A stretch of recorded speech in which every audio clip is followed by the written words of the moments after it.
Good morning बच्चों। आज मैं आप लोगों को ग्रामर पढ़ाऊंगी, तो अपना अपना ग्रामर बुक निकालो। मेरी हिंदी व्याकरण, आप लोग अपना बुक निकालिए और चैप्टर नंबर 4 क्या है वहाँ पे? संज्ञा। क्या है? संज्ञा। आज मैं आप लोगों को संज्ञा पढ़ाऊंगी। इसके पहले क्लास में मैंने आप लोगों को क्या पढ़ाया था? शब्द किसे कहते हैं। शब्द किसे कहते हैं, शब्द के कितने भेद हैं, और सार्थक शब्द के परिभाषा, निरर्थक शब्द के परिभाषा, और कुछ सार्थक शब्द, कुछ निरर्थक शब्द। ये मैंने स्नैपशॉट के जरिए भेज भी दिया था और आशा है कि आप लोगों तक पहुंच गई होगी। तो आप लोग धीरे धीरे इस सार्थक शब्द या जो भी है इसे लर्न करना, डेफिनेशन को, परिभाषा को लर्न करने की कोशिश कीजिए धीरे धीरे। और आज मैं पढ़ाने जा रही हूँ संज्ञा। ध्यान से सुनिए। पेन, नोटबुक और ग्रामर की किताब, व्याकरण की किताब मेरी हिंदी निकाल कर बैठिए। Page number 16।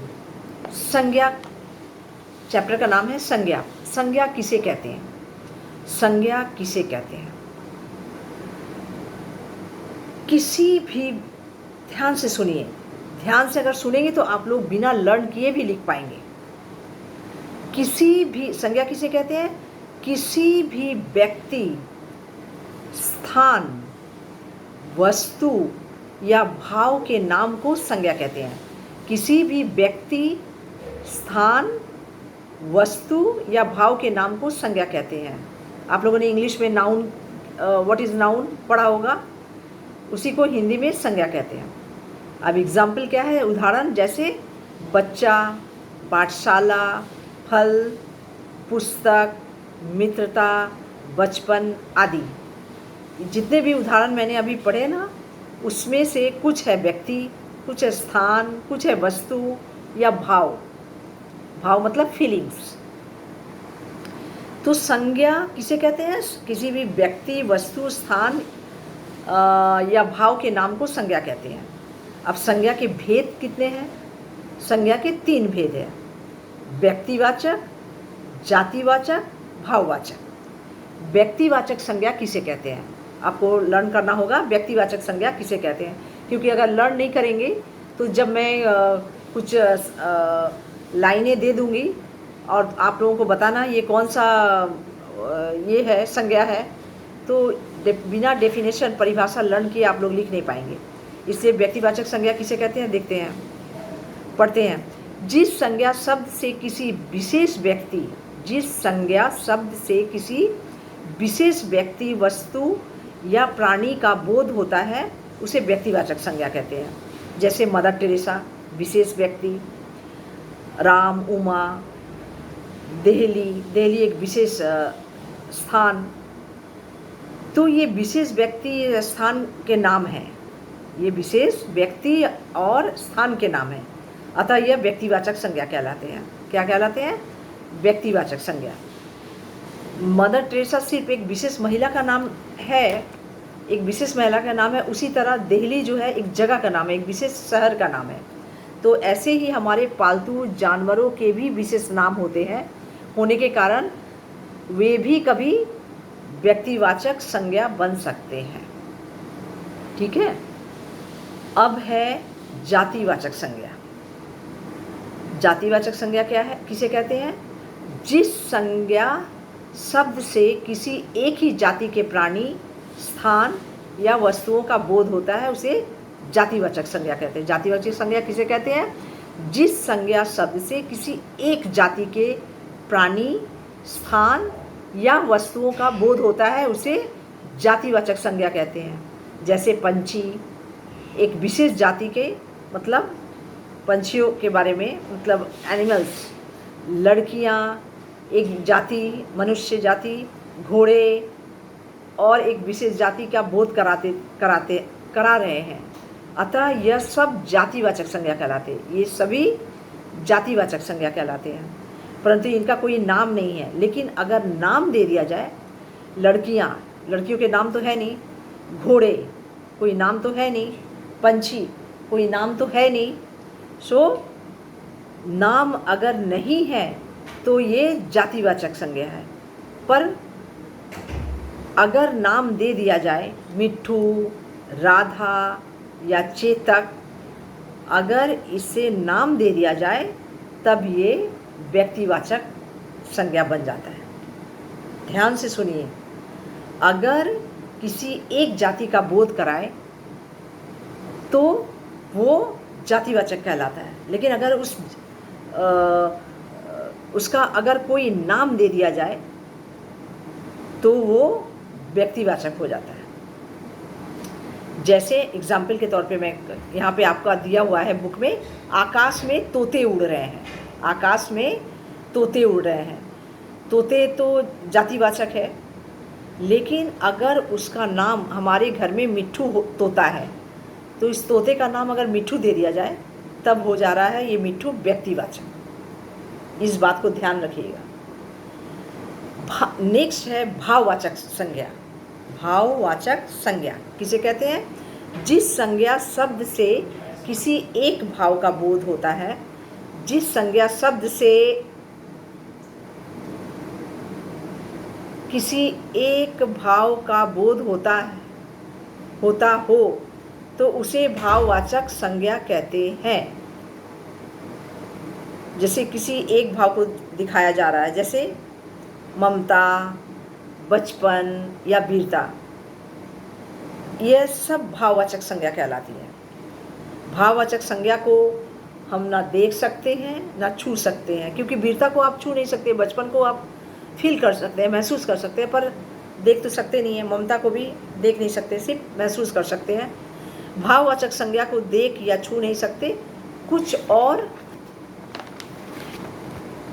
पेज नंबर 18 निकालिए। कुछ और भाववाचक संज्ञाएं हैं, जैसे मित्रता, महसूस कर सकते हैं, देख नहीं सकते, छू नहीं सकते। पढ़ाई, लिखाई, मिठास, चालाकी आदि, ये सब है भाववाचक संज्ञा की उदाहरण। तो आपको ध्यान से इन तीनों का परिभाषा पढ़ना है, और क्या करना है, परिभाषा पढ़ने के बाद आपको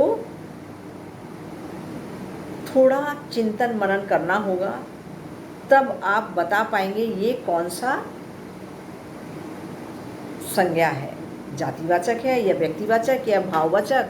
कब इसका नाम दे दिया गया, यह जातिवाचक था और व्यक्तिवाचक बन गया, और कब व्यक्तिवाचक था और जातिवाचक हो गया। बहुत ध्यान से पढ़ने पर तभी आप लोग लिख पाएंगे। चलिए, क्वेश्चन नंबर 1, वाक्यों के आगे सही या टिक निशान लगाएं। केवल क्या है? क, ख, ग, घ, अंगा, च। टोटल 5 सेंटेंस मतलब यहाँ दी हुई है, और आपको पढ़कर सोचना है, सोचकर गलत और सही का चिन्ह बैठाना है। क्या है? क में, केवल किसी व्यक्ति और वस्तु के ही नाम को संज्ञा कहते हैं। क्या ये सच है? किसी व्यक्ति या वस्तु के नाम को संज्ञा? क्या है? डेफिनेशन में चलते हैं। किसी भी व्यक्ति, स्थान, वस्तु, भाव के नाम को संज्ञा कहते हैं। तो ये तो अधूरा हुआ, तो इसका मतलब गलत है। आप क में क्रॉस लगाइए, क्रॉस का चिन्ह बैठाइए। ख देखिए क्या है? किसी विशेष व्यक्ति या स्थान का नाम व्यक्तिवाचक संज्ञा कहलाता है। किसी विशेष व्यक्ति या स्थान के नाम को व्यक्तिवाचक संज्ञा कहलाता है। अब देखते हैं व्यक्तिवाचक संज्ञा क्या है। कि जिस संज्ञा शब्द से किसी विशेष व्यक्ति, वस्तु, प्राणी, व्यक्ति या स्थान नहीं, प्राणी भी है, इसका मतलब ये भी गलत। ख को भी काटिए। घ है, जातिवाचक संज्ञा में सारे जानवर, पशु, पक्षी आते हैं। जातिवाचक संज्ञा में सारे जानवर, पशु, पक्षी आते हैं, ऐसा तो है नहीं। जातिवाचक में देखते हैं क्या है, उसमें सिर्फ पशु पक्षी ही नहीं, लड़कियां भी है, मनुष्य भी है, तो ये भी गलत। और अंगा में क्या है? किसी पशु पक्षी का नाम व्यक्तिवाचक संज्ञा नहीं होता। किसी पशु पक्षी का नाम व्यक्तिवाचक संज्ञा नहीं होता। देखिए पेज नंबर 17 में क्या हुआ, क्या लिखा हुआ है?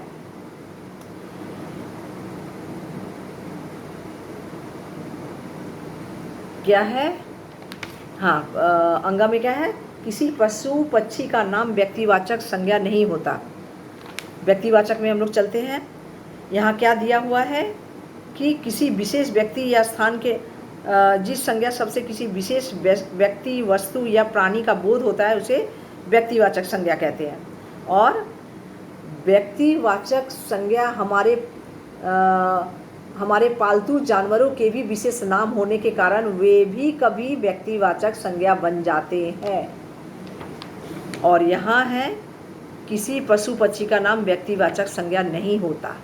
इसका मतलब ये भी गलत। यहाँ लिखा हुआ है कि जानवरों के भी विशेष नाम होने के कारण वे व्यक्तिवाचक संज्ञा बन जाते हैं। और यहाँ लिखा हुआ है पशु पक्षी का नाम व्यक्तिवाचक संज्ञा नहीं होता। इसका मतलब ये भी गलत, क्रॉस दे दीजिए।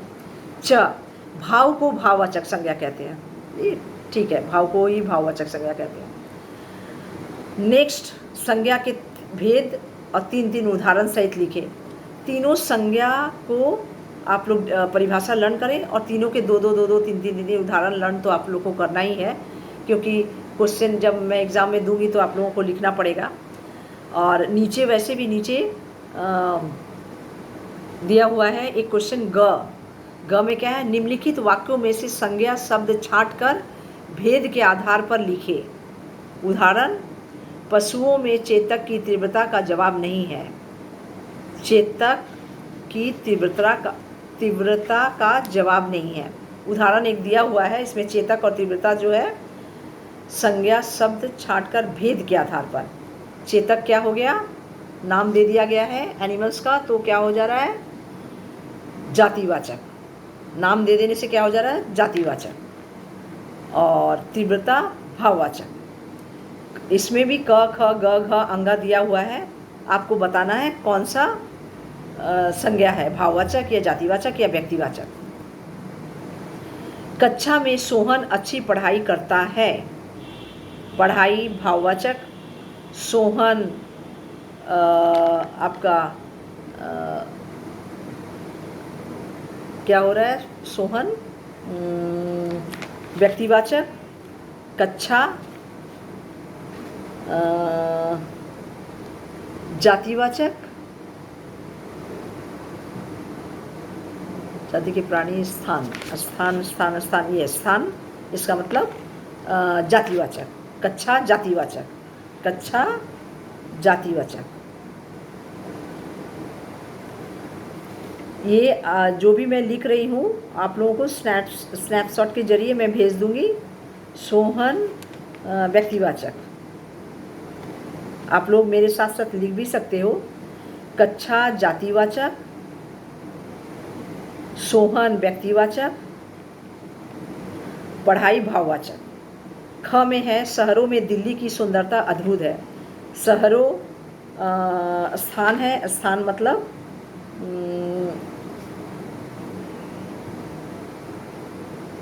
जैसे व्यक्तिवाचक, व्यक्तिवाचक।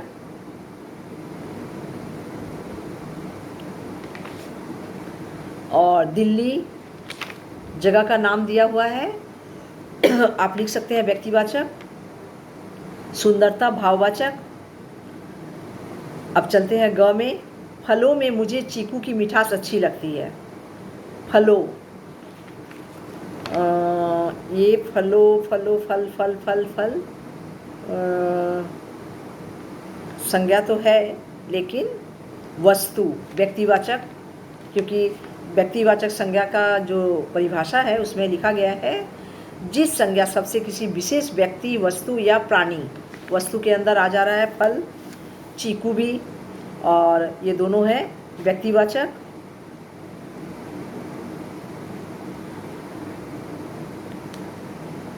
और मिठास भाववाचक एज यूजुअल। अब घ में चलते हैं। गांधी जी सदा शांति का पाठ देते थे। गांधी जी मतलब व्यक्तिवाचक। मदर टेरेसा, गांधी जी, किसी का भी नाम व्यक्तिवाचक ही कहलाएगा। और शांति भाववाचक। अब चलते हैं अंगा में। भारत की आज़ादी का दिवस 15 अगस्त को मनाया जाता है, 15 अगस्त। और भारत की आज़ादी का दिवस। आज़ादी जो है भाववाचक, भारत व्यक्तिवाचक,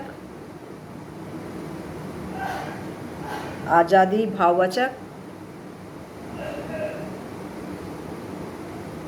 और 15 अगस्त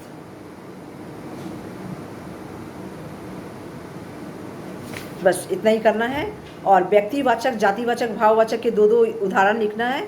चेतक के नीचे आप लोग लिखेंगे मिट्टू, राधा, नाम दे दिया गया, इसका मतलब ये व्यक्तिवाचक हो गया। जातिवाचक पशुओं, लड़कियां, घोड़े, और भाववाचक तीव्रता, मित्रता, चालाकी। तो ये सारे आप लोगों को स्नैपशॉट के ज़रिए मिल जाएंगे। थैंक यू, और तब तक के लिए धन्यवाद। Bye bye.